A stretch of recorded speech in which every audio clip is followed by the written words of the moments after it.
네, 안녕하세요. 메이크업 아티스트 한경식입니다. 오늘은 블러셔에 대한 이야기를 좀 하려고 하는데요. 일명 볼터치. 블러셔 메이크업이 또 각광을 받은 지도 꽤 되었는데요. 한동안 숙취 메이크업, 이갈이 메이크업 같이 여러 가지 명칭으로 블러셔를 강조한 그런 메이크업이 유행을 했었습니다. 많은 분들이 또 저희한테 질문을 할 때 어떤 컬러가 전 잘 어울리나요? 라는 질문을 많이 하세요. 근데 제가 늘 말씀드리는 건 컬러보다 더 중요한 건 바로 제형이라는 겁니다. 어떤 제형을 선택하냐에 따라서 내 피부톤과 피부 결에 맞는, 그러면서 나를 정말 화사하게 만들어주는 그런 블러셔로 선택을 할 수가 있거든요. 오늘 그 제형에 대한 각각의 장단점을 설명해 드리도록 하겠습니다. 첫 번째는 바로 이런 프레스트 타입의 제품입니다.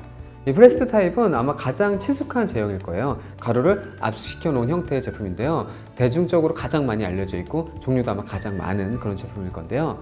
일단 이 제품의 장점은 초보자들이 표현하기 쉽다. 초보자분들도 그냥 브러쉬를 이용해서 양 조절을 해서 쉽게 표현할 수가 있고요.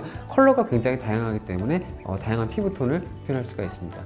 단점이라면 아무래도 가루 타입을 압축시켜 놓은 타입, 일명 파우더 타입의 제품이다 보니까 피부를 건조하게 하는 경향이 있습니다. 그렇기 때문에 특히 볼 부분이 유난히 건조하신 분들 같은 경우는 자칫 더 건조하게 만들 수가 있으니까요. 그런 분들은 좀 피해 주시기 좋고요. 일반적으로 가장 대중적이면서 가장 널리 사용되고 있는 제품입니다. 두 번째로 친숙한 제품은 바로 이 크림 타입 제품일 텐데요.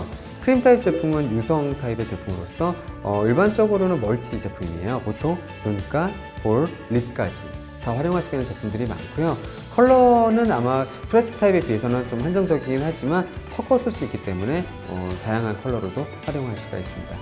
일단 무엇보다 장점이라면 선명한 발색을 자랑하기 때문에 굉장히 블러셔를 강조한 그런 메이크업을 했을 때 굉장히 좋습니다.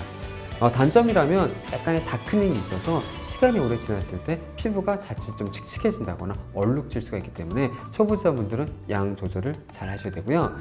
조금 쉽게 사용하는 방법으로는 파운데이션과 아주 소량 믹스를 하게 되면 좀 은은한 블러셔로 표현이 되기 때문에 초보자분들은 그렇게 활용하시는 것도 굉장히 좋은 방법입니다. 세 번째로 바로 이런 틴트 타입의 제품인데요. 얘는 립으로 나온 틴트 제형의 제품이지만 블러셔로도 활용을 할 수가 있습니다. 일단 장점은 가장 좀 오랫동안 사랑받았던 일명 과즙 메이크업, 약간 물들이듯 그런 표현을 할 때 가장 좋고요. 얘는데 또 단점이 색감이 너무 쨍하게 발색이 돼서 볼 부분이 얼룩이 질 수가 있어요.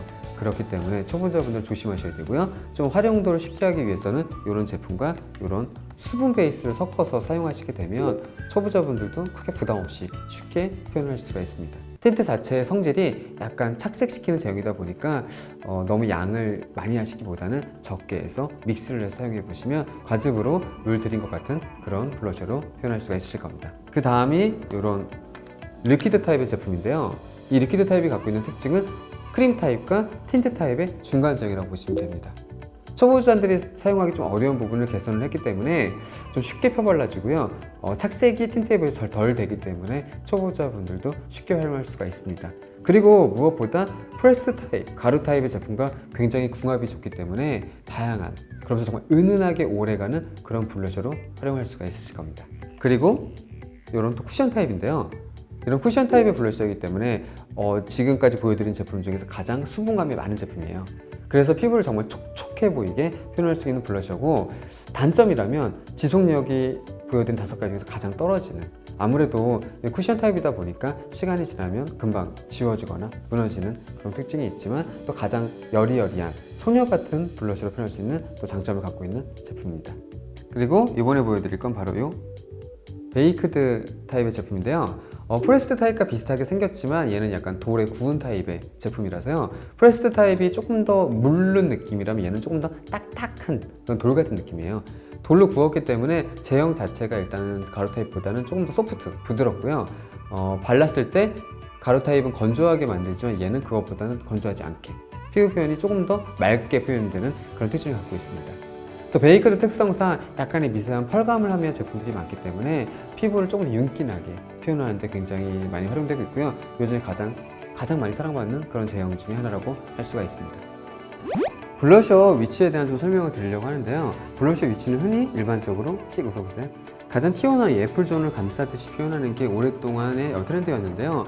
그러다 이제 도화살 메이크업이라던가 이갈이 메이크업, 흔히 숙취 메이크업이라고 불리는 메이크업이 유행을 하면서 블러셔의 위치가 눈가까지 이렇게 올라가는 그런 트렌드도 유행을 했었습니다. 근데 요즘에 유행하는 블러셔 위치는 살짝 또 바뀌었는데요. 가장 씩 웃을 때 튀어나오는 부분을 아주 가볍게 살짝 올라간 요 정도 범주에 하는 게 사람을 약간 좀 생기 있어 보이고 살짝 상기되는 듯한 그런 표현을 할 수 있기 때문에 이 위치가 가장 많이 좀 사랑받고 있고요.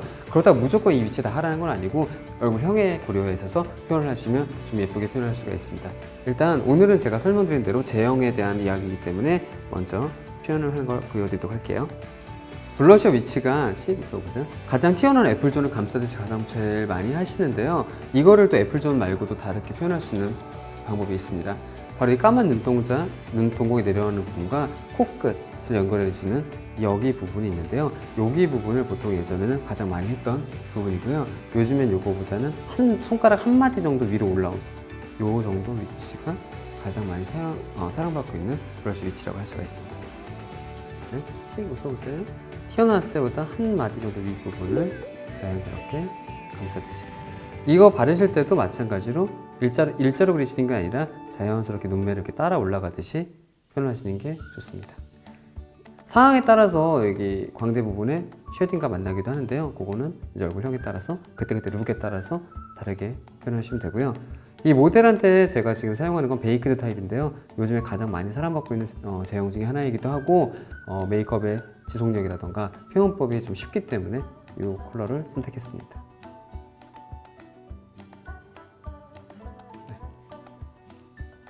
이렇게 표현을 하면 자연스럽게 사람이 좀 생기 있는 그런 블러셔 메이크업으로 표현할 수가 있습니다.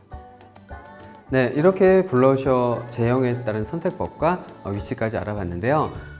유행하는 컬러도 중요하지만 본인 피부 톤과 결에 잘 맞는 제품을 선택하셔서 조금 생기 있어 보이는 그런 예뻐 보이는 블러셔 메이크업을 하셨으면 좋을 것 같고요. 예전에는 블러셔는 단순히 어려 보이기 위한 메이크업처럼 보였는데요. 블러셔 위치나 방향 그리고 제형에 따라서 상당히 굉장히 약간 섹시하면서도 글래머러스한 이런 메이크업까지 다양하게 활용이 가능하니까요. 다양하게 활용해 보셨으면 좋을 것 같습니다.